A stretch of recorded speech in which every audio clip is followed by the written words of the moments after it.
They're only checks I've left unsigned in the banks of chaos in my mind.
Hey guys, how's it going?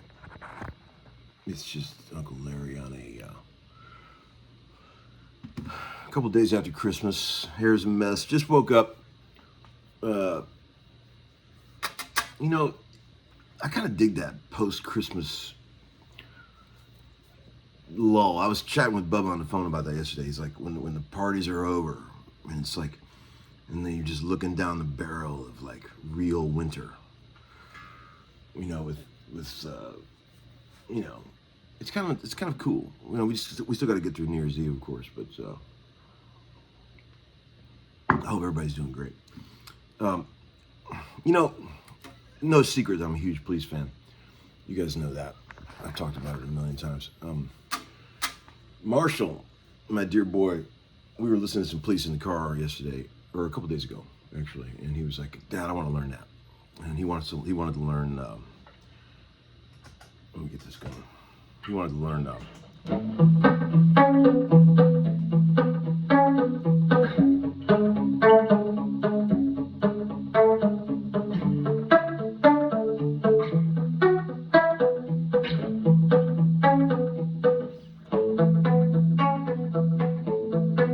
wondered if he played it there. It actually sounds better here. Marshall even said that. He goes, "It kind of sounds better in that position." But I don't know. I never watched the video. I'm sure he probably played a bar chord. But anyway, you got to admit, dude came up with some pretty iconic guitar parts. One of the first things Marshall learned, well, one of the most recent things is, I mean, they were great guitar parts. And I said, "What about Walking on the Moon? You want to learn that one?" He goes, "Well, it's not really an iconic guitar part." I said, "Well, yeah, it is." But he said, "Nah, but not the other parts." He goes, "That's not really iconic." He already knows what iconic guitar parts are. Pretty amazing. But God, man, I mean, those records, if you haven't listened to an old early Police record in a while, put one on. I mean, I was listening in the car loud as hell the other day. I never realized how analog that stuff is. The bass and drum sounds on those records are very analog. They're certainly not very tight. They're not real, like, you know, there's lots of mistakes and weird flub notes and stuff, but the sounds on those records, even the first record, which they recorded in 2 days, I think, is just like beautiful, gougy, analog madness, bass and drum sounds. And I was listening to Canary in a Coal Mine. Remember that one? And I was thinking, they cut that. Listen to how fucking tight and groovy that groove is that they're playing. You know, he's got a delay going. That track, if you're ever in a band that can play something like that and make it feel that good, you're in a good place in life. Because that shit feels good. And it's hard to get musicians to be that in the pocket together I know. I've been trying to do it my whole life. Okay, did anybody watch that hideous football game last night? Well, episode 382. If you're from Chicago out there, I am sorry. Jesus God. That Bears team is in shambles. I've been watching football since I was about 7 years old. I don't think I've ever seen worse coaching or clock management than I've seen in that game last night. It looked like a bad college game. Fucking Caleb Williams. No. Caleb Williams is going to end up being the next Bob Avellini. You Chicago Bears fans might remember that. He is not the future franchise quarterback, friends. And whoever's coaching that team, the way that last couple minutes of that game turned out last night, I swear to God, I could have done a better job coaching the team. And I'm just an armchair quarterback. It was unbelievable. Why not kick the fucking at least try the 57-yard field goal to tie the game instead of go for it on fucking 4th and 10 with Caleb Williams as your quarterback? What the fuck? Anyway, enough football. I know you guys don't give a shit. Well, some of you do. I got some good stuff in the VCB today. Thanks for all the kind comments about yesterday's video. Appreciate all the sweet comments. A guy named Biggie Smalls said, any chance you could give me and my spaniel Daisy a fuck off? We would love it. Okay, Biggie Smalls and Daisy, fuck off. That's from Uncle Larry. That's from the heart. I got some t-shirt on that guy gave me at the gig the other night. Fretboard Brewing Company. Thank you for that, bro. Pretty comfy. Probably not a Gildan. Also, I'm playing through the chorus pedal that MN Guitars gave me. Thank you for that, bro. Thought you guys might like to hear an old analog chorus pedal. Boy, ain't nothing like it, is there?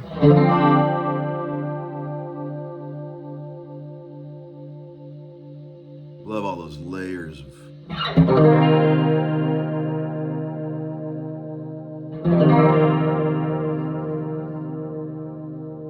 an old CS9, you know, the lavender pink one? You know what I'm saying?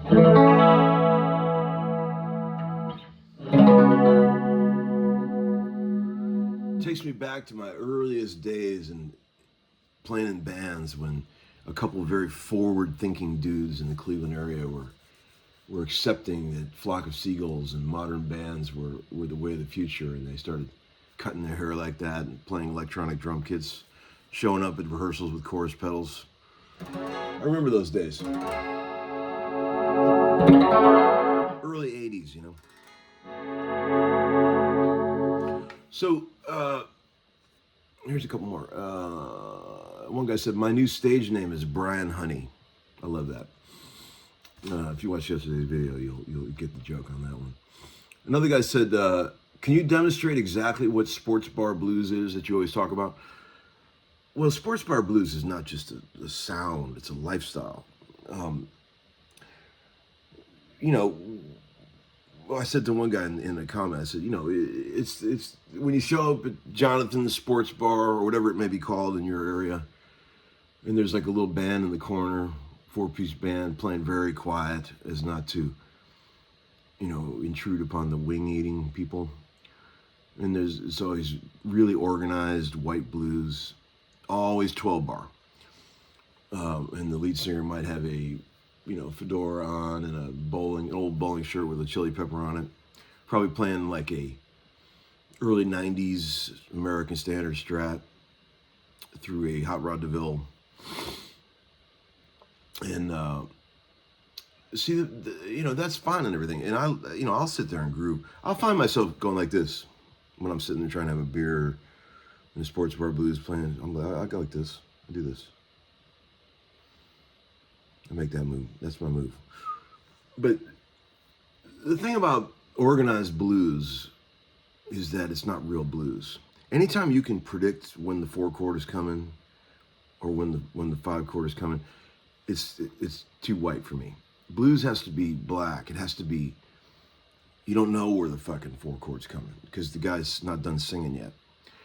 Like, you've all seen the R.L. Burnside, that my jumper on the line, that kind of shit. That's blues. Organized 12-bar white man blues is not blues. It's a form of music, but it's not blues. It's sports bar blues. Okay, so one guy said, I just used the fast forward button every time you can't help yourself from addressing the murky and dark corners of the social media world. I think what he's saying is I skip over the parts where you defend yourself from the people attacking you. I get it. That's cool. It's not like I can't help myself. I do it because I want to, and I'm from Cleveland, and if somebody punches me in the neck, I want to punch them back. That's why I do it. I also don't like to fight unless there's a reason. I'm not into just pointless fighting. It's not good. But if some fucking dillweed comes at me, Uncle Larry's gonna give him a little something back.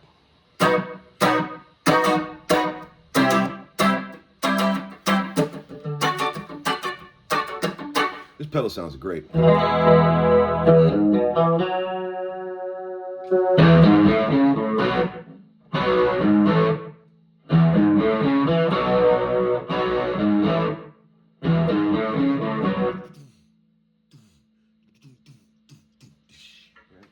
all know those drum licks. Another guy said, hey Tom, in Germany we say, what does an oak tree care if a boar rubs up against it? Those are the kind of ancient wisdom sayings that I always loved. Yes, there's so much to be learned from these old sayings. I would love a great book assembled of all the greatest old wise sayings. I'm sure they're out there. Don't worry about it. Don't have to send me one if you guys find one. I mean, I'm just kidding. Metaphorically, if I saw a book like that, I would like it. I love old sayings, and I've learned a lot of good old sayings from the homeschoolers. People like that one, for example. That's a good one. Let's see. Another thing here. Marshall wants to.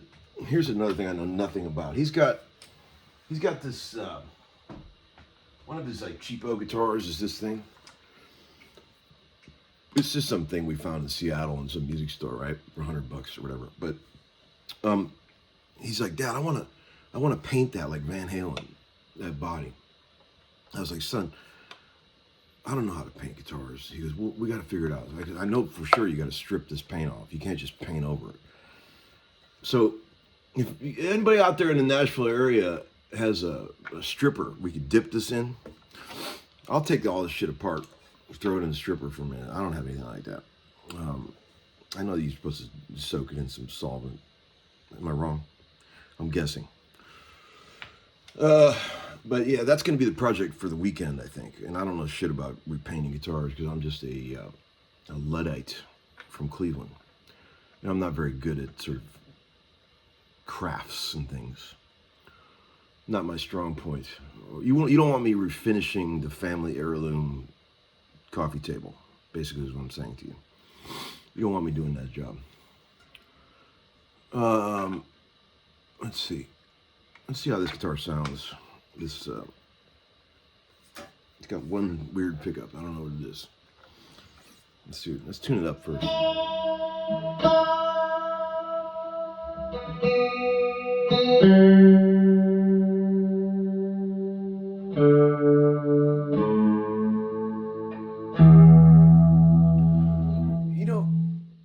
There's no volume control on here.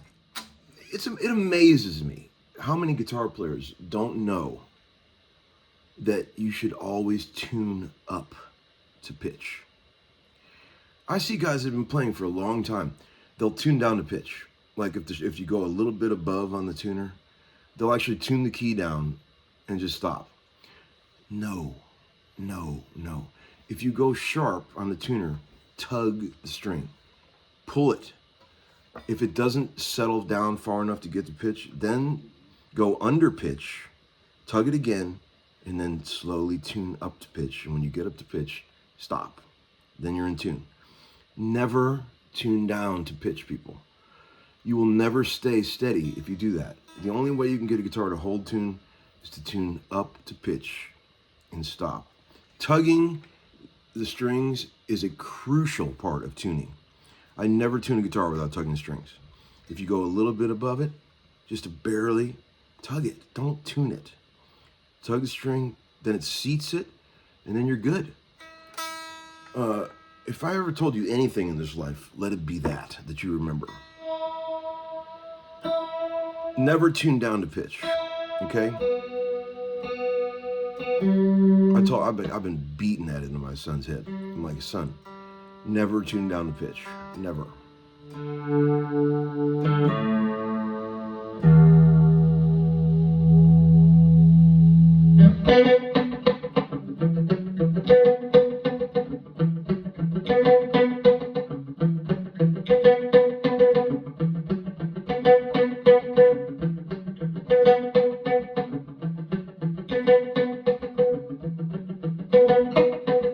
That's another Please song. Get the name off the top of your head.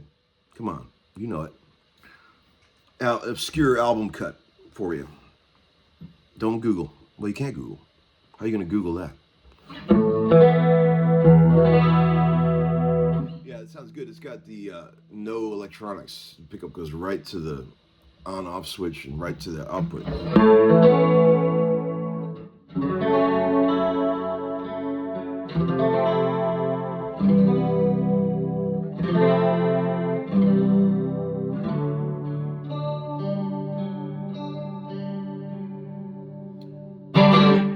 All right, that's it. I taught you a lesson today. Never tune down to pitch. Hope you guys have a great post-Christmas. Don't get all depressed. January's coming, friends. It's a time to renew your plates. It's a time to think about what you're going to do with your life and how you're going to get rid of that 20-pound beer gut you got. We do that every year, but we really don't do much about it, do we? Thanks for sticking around. Thank you so much. Truly. I got a lot of sweet donations around Christmas time, around my birthday from you guys. I tried to respond to every one of them. I really appreciate it. To all of you. Look here into these bloodshot eyes. I really appreciate you guys.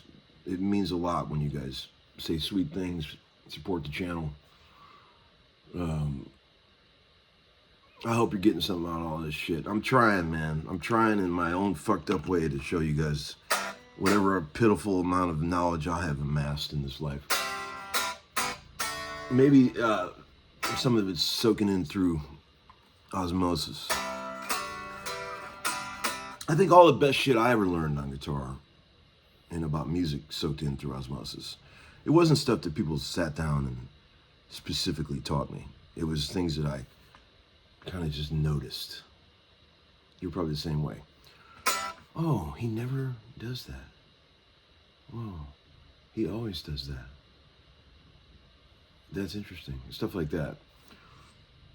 I think that's the way you learn music. It's not someone going, hey man, here's a lick.